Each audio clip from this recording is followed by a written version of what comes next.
Hello again. I'm Wally Wood. This is another edition of the Revelation File. In our previous episode, we kind of introduced you to the concept behind the Revelation File, what we're looking to accomplish. Going forward, today we're going to take you into a major presentation, a major media presentation. Once per quarter, I give what's called the Revelation File News Forum at Houston's Encourager Church, usually the fifth Sunday month, from 4 to 6 p.m. in their fellowship hall. And we've got one coming up real soon. And what I normally do is put together these major presentations, and people come and fill the house, and it's usually a 2-hour presentation. So this presentation here today is going to be is usually our premier presentation. Again, making note of the fact that we are going to be showing videos, and our purpose is to inform and educate in a transformative kind of way. It's not to steal anybody's intellectual property or anything of this nature. And we're not making any money on this, so it's strictly for educational purposes. So today's report is going to be the State of the World report. And this is the first of 2 major presentations that we give to churches whenever we go. And it gives you a kind of a thumbnail sketch into where the world is right now and how it fits into the filters of end-time Bible prophecy. So going directly into this presentation, today's world is in the final phases of preparation to receive its new global king and history's final empire before Christ returns. The evidence is very clear, and the path is unmistakably defined. Today's report will show the compelling facts behind this development. We're moving into a march into a new world. What you see on this screen right now are books in my collection, my library, on the discussion of a new world in shaping. America 2, the book that captures Americans in the act of creating the future. You have Bill Gates' Business at the Speed of Thought, Growing Up Digital by Don Tapscott, Kevin Kelly, New Rules for a New Economy, The Day the Dollar Died, Biometrics, Database Nation.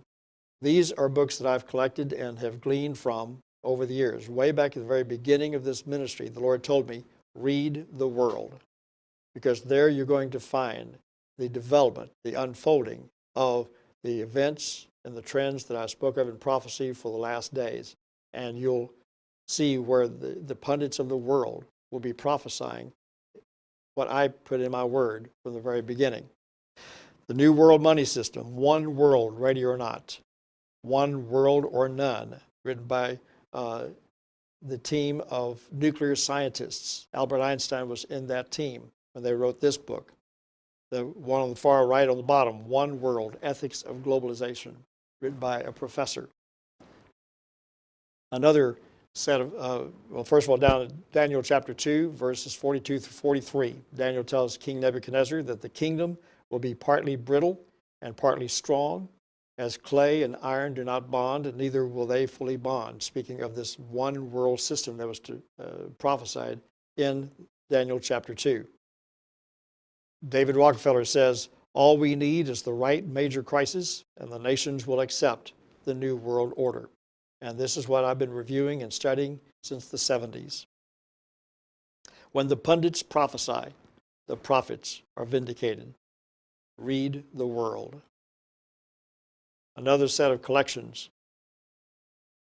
A Declaration of Interdependence was signed by over 200 U.S. congressmen back in the 70s, aligning America with the rest of the world in this globalization plan and scheme. Directly beneath that, Senior Scholastic Magazine, September 20th, 1973. I don't know if you can see this on the screen clearly enough, but this is an artist rendering of teenagers walking around with their Social Security numbers tattooed in their forehead, reminiscent of Revelation 13, verse 16, that you'll be required to have a mark in the flesh, in the forehead or in the right hand. Well, this is 1973, and they're talking about a central computer control back then. Amazing. Other books, The End of Money, The End of the Nation State, No Place to Hide, Single Global Currency, my book on the embedded internet, that came out in 2000.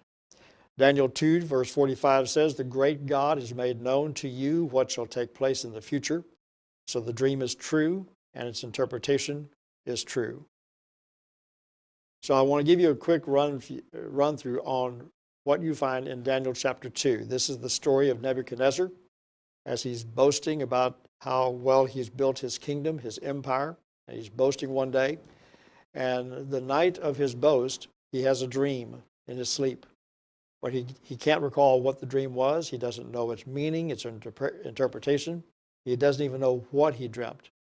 So the next day, he calls his soothsayers and his magicians, his prophets to him to tell them this dilemma that he has, and orders them to tell him what he dreamed and then interpret it. And if they can't do that, he would have them all beheaded. And of course, they complained, how can we tell you what you dreamed? Well, Daniel was in that midst at that time.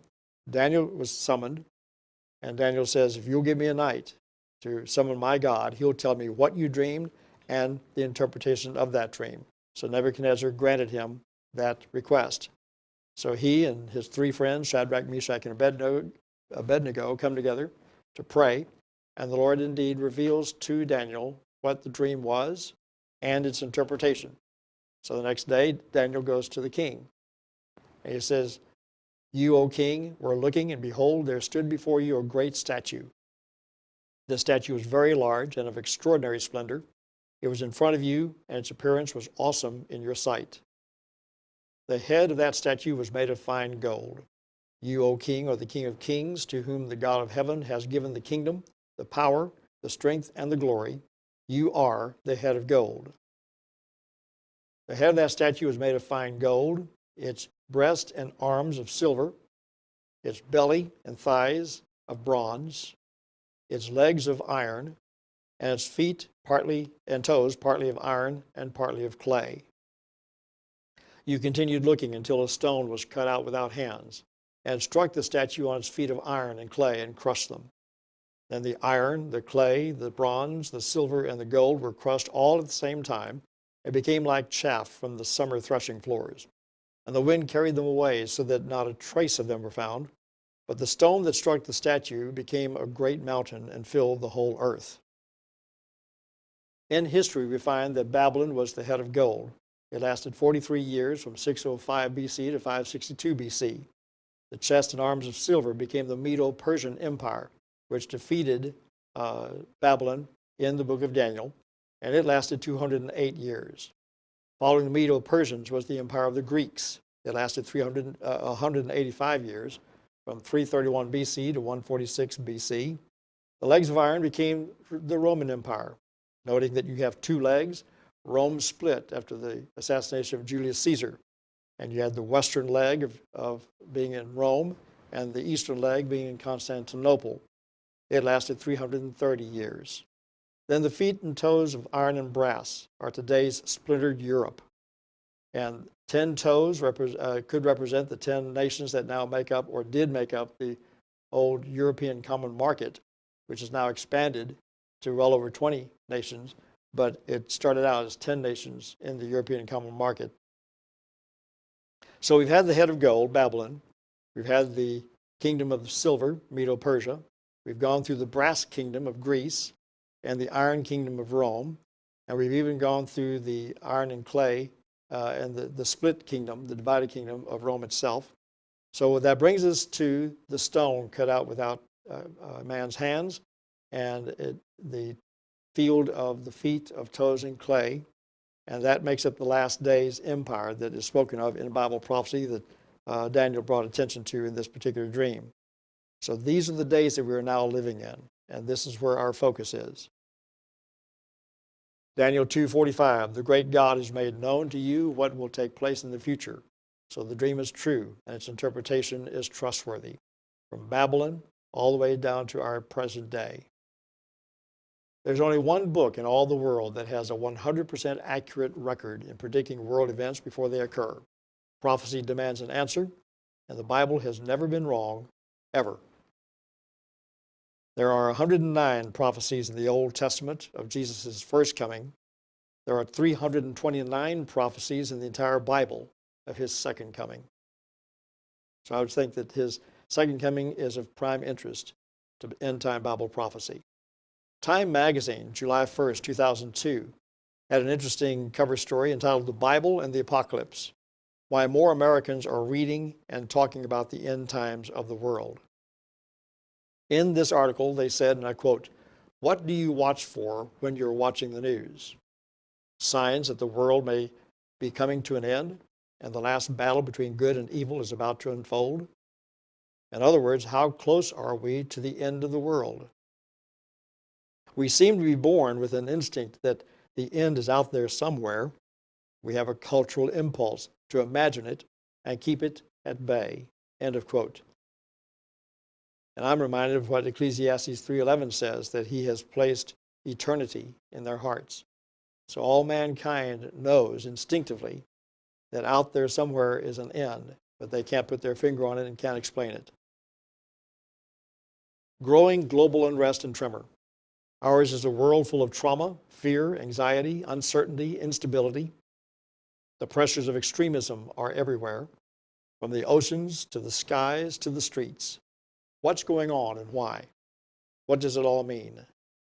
Jesus said in Luke 21, "There will be signs upon the earth, dismay among the nations with perplexity, men's hearts failing them for fear in the expectation of things which are coming upon the world, for the very powers of the heavens will be shaken."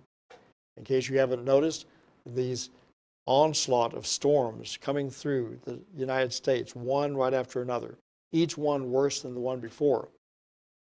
As far as I'm concerned, it's a prophetic foreboding, if you will, of the storms that are presently taking place in the administration and in this country, across civil lines everywhere. And it's not just this nation alone. Jesus said it. The nations with perplexity will be in fear and anxiety. So what's happening? How relevant is Bible prophecy today? Is it for real? Well, here's our premise. There had to come a point in the course of world history when, according to Bible prophecy, the last generation would show up. And that generation would be known by way of the signs that would accompany it.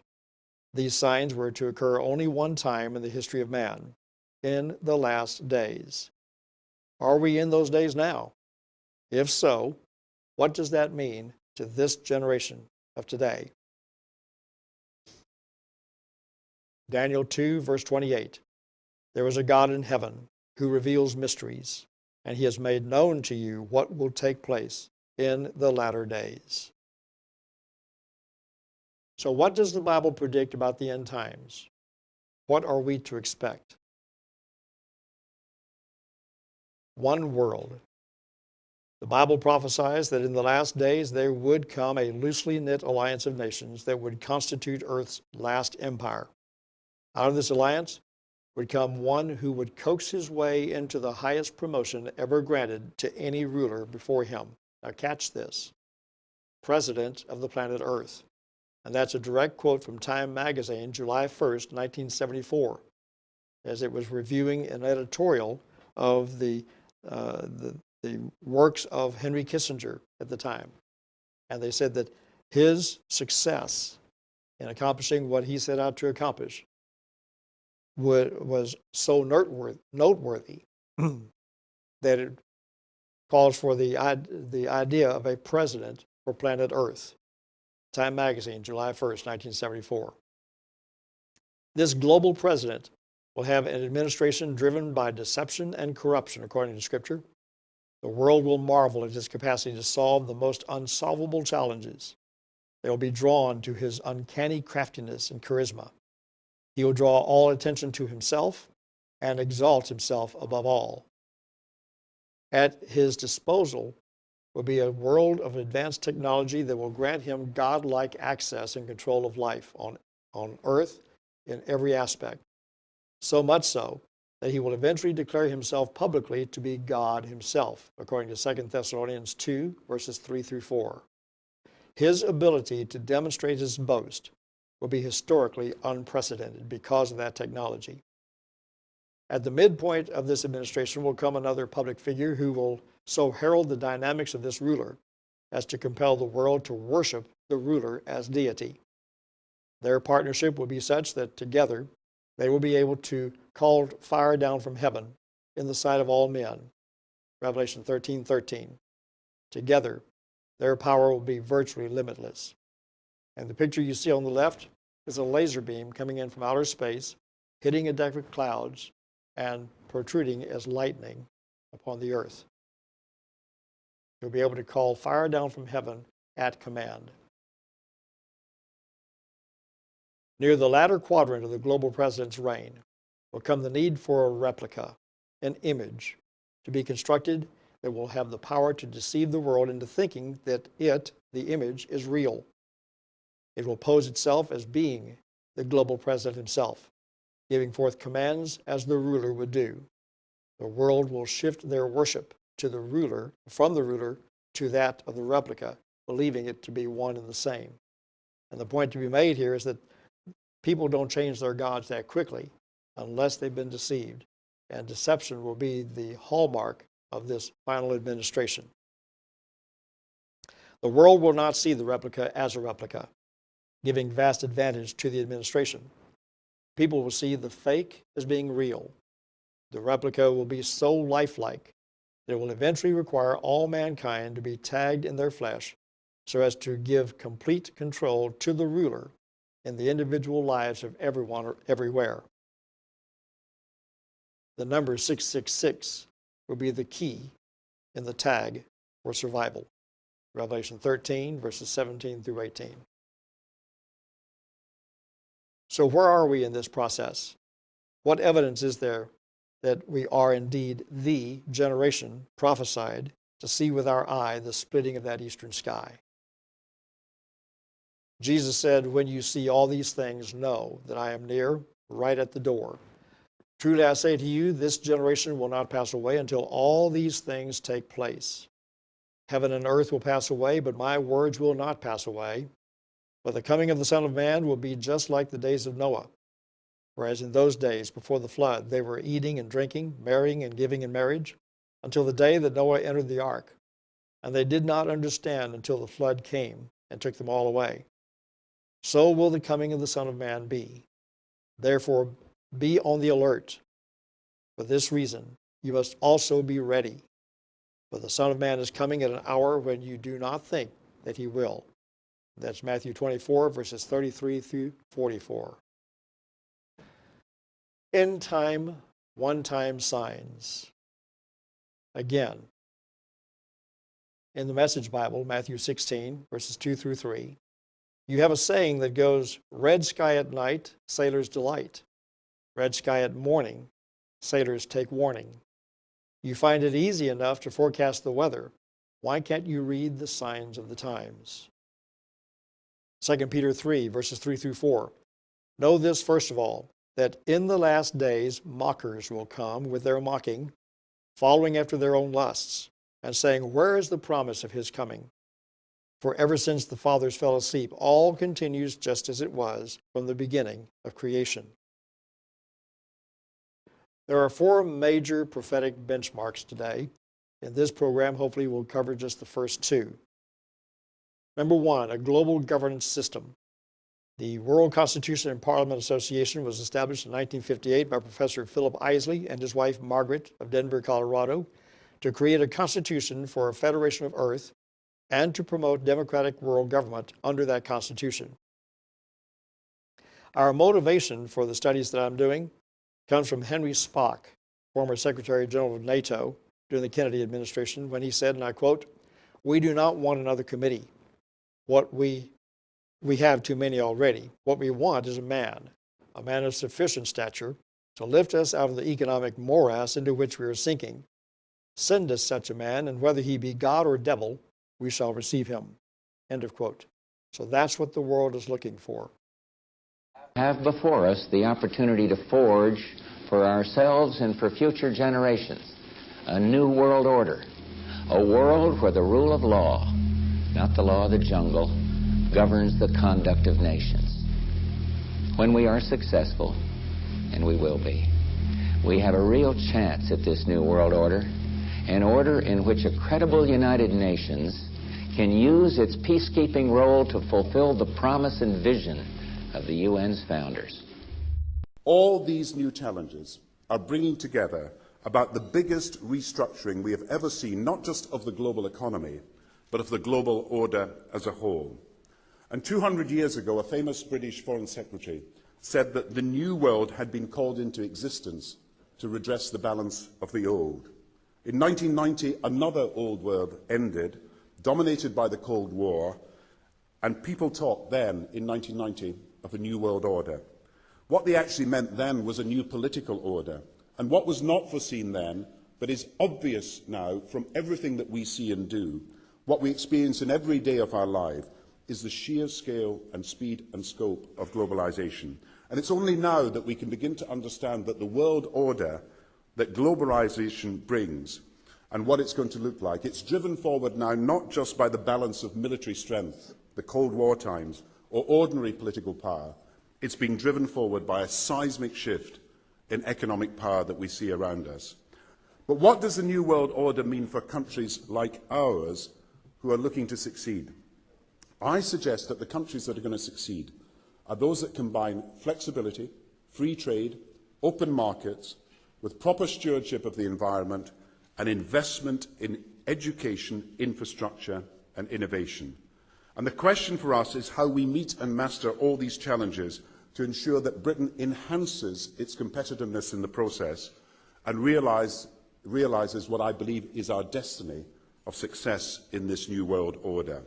So, in conclusion, ladies and gentlemen, a new world is emerging. It is a new world order with significantly different and radically new challenges for the future.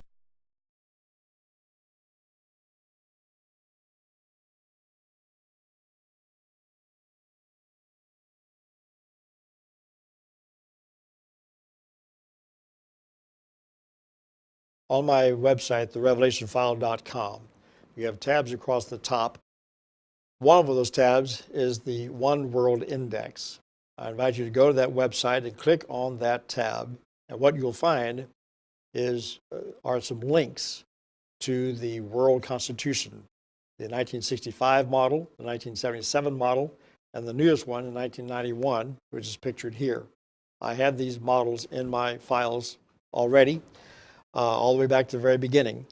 You can download, by way of that link, the 1991 model into your computer. It's a 50-page document, the New World Constitution, the Constitution for the Federation of Earth.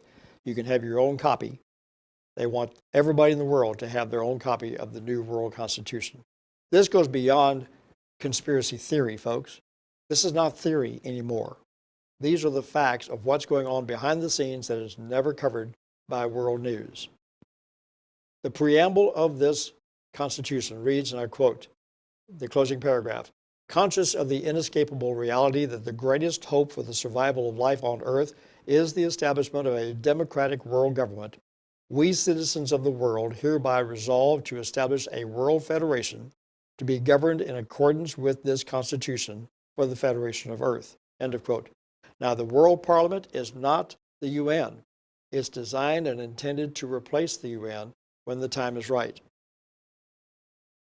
Again, referring you to Daniel chapter 2 and Revelation 13, they talk about this one world system.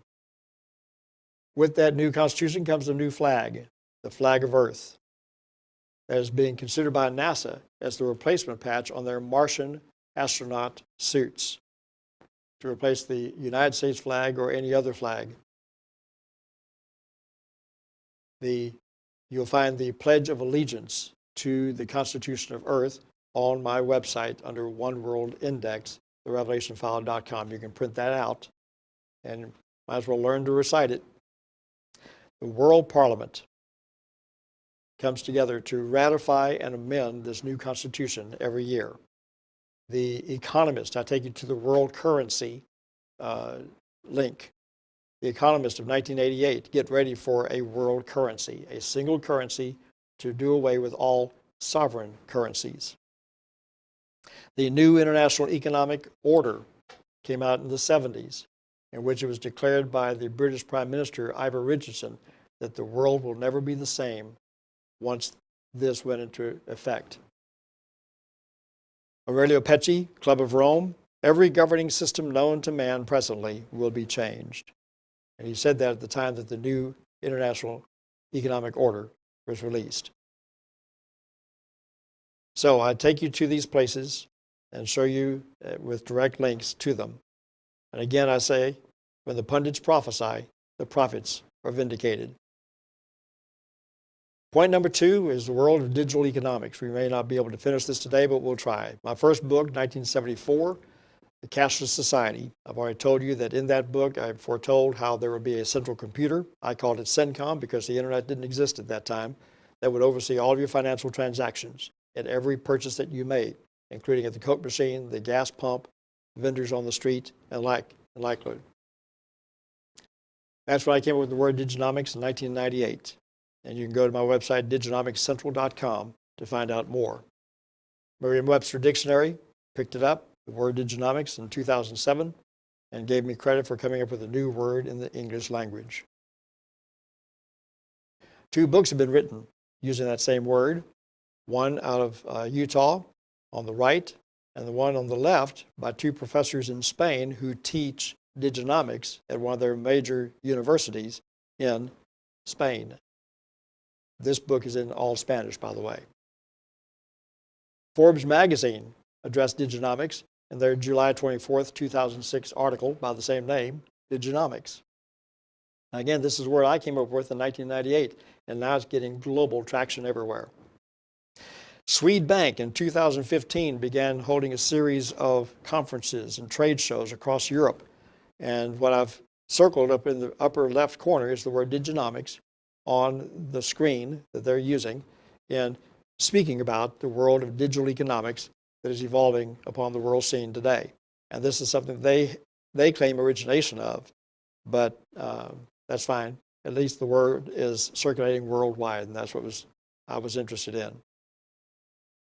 The Netherlands, teaching college courses on Diginomics, and I have the word circled on the screen there. A major college course on Diginomics. Diginomics Week in 2013 at UCLA, January 29th through the 31st, 2013.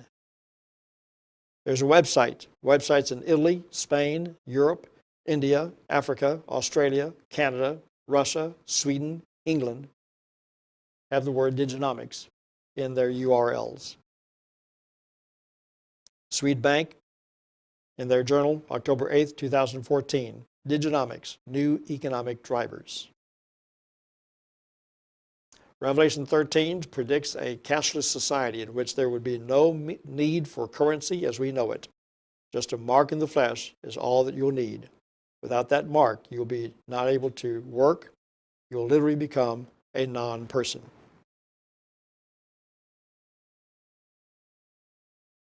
And then Senior Scholastic Magazine, addressing the same thing in 1973, envisioning students with their Social Security numbers tattooed in their forehead.